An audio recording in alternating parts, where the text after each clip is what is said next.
તો આગળ વાત સુરત જિલ્લાના કડોદરામાં ભાજપ મહિલા આગેવાનોની પુત્રવધૂની આત્મહત્યા કરી લેતા ચકચાર મચી જવા પામી। પતિ પત્ની ઓર વોના ચક્કરમાં પુત્રવધુએ પગલું ભર્યાનું પ્રાથમિક તારણ બહાર આવ્યું છે। સુરત જિલ્લાના કડોદરા બારડોલી રોડ વિસ્તારમાં આવેલી શ્રીનિવાસ ગ્રીન સિટી સોસાયટીમાં એક ચકચારી ઘટના બની હતી, જ્યાં ભાજપના એક મહિલા આગેવાનોના પુત્રની 24 વર્ષીય પત્ની નિધિ કુમારીએ પોતાના જ ઘરમાં અગમ્ય કારણોસર ગળે ફાંસો ખાઈને આપઘાત કરી લેતા ચકચાર મચી ગઈ। લગ્ન જીવનના માત્ર 2 જ વર્ષના ટૂંકા ગાળામાં આ ઘટના બની છે। સૌરભ કુમાર સાથે 2 વર્ષ પૂર્વે લગ્ન થયા હતા।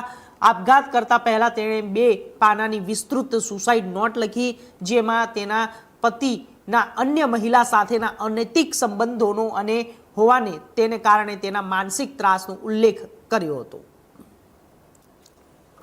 સ્ટેશન વિસ્તારમાં શ્રીનિવાસ સોસાયટીની અંદર 23 તારીખના રોજ એક હેંગિંગનો બનાવની વિગત આવેલી, જે બાબતે અકસ્માતે મોતની નોંધણી કરી અને પોલીસે કાર્યવાહી તપાસ શરૂ કરેલ, જેની અંદર નિધિબેન નામના એક જે મહિલા છે તે પોતે પોતાના ઘરે ગળે ફાંસો ખાવી અને મરણ ગયેલ હતા અને એમનું જે પિયર પક્ષ છે બિહારનો વતની હોય, ત્યાં એમના પિયર પક્ષના જે સભ્યો છે હોય એ બાબતે એ લોકોના આયા પછી આગળની કાર્યવાહી કરવાની હોય। ગઈકાલે એમના પિયર પક્ષમાંથી એમના ભાઈને કુટુંબ સભ્યો આવતા એ લોકોના એવો આક્ષેપ હતો કે એમની જે આ બેન છે એના લગ્ન 2 વર્ષ અગાઉ જ અહીંયા સૌરભસિંહ નામના વ્યક્તિ સાથે કરેલા હતા અને એમના માનસિક શારીરિક ત્રાસ હતો। એ સૌરભસિંહ જે છે એમને અન્ય સ્ત્રી સાથેના સંબંધો હતા, એ બાબતે એમને વારે ઘડીએ ઘરમાં કંકાસ ઝઘડો થતો હતો, જેથી તેઓ તેમનાથી કંટાળી અને પોતે ગળે ફાંસો ખાઈ અને પોતાનું જીવન ટૂંકાવેલું છે। જે બાબતની તેઓએ ફરિયાદ આપતા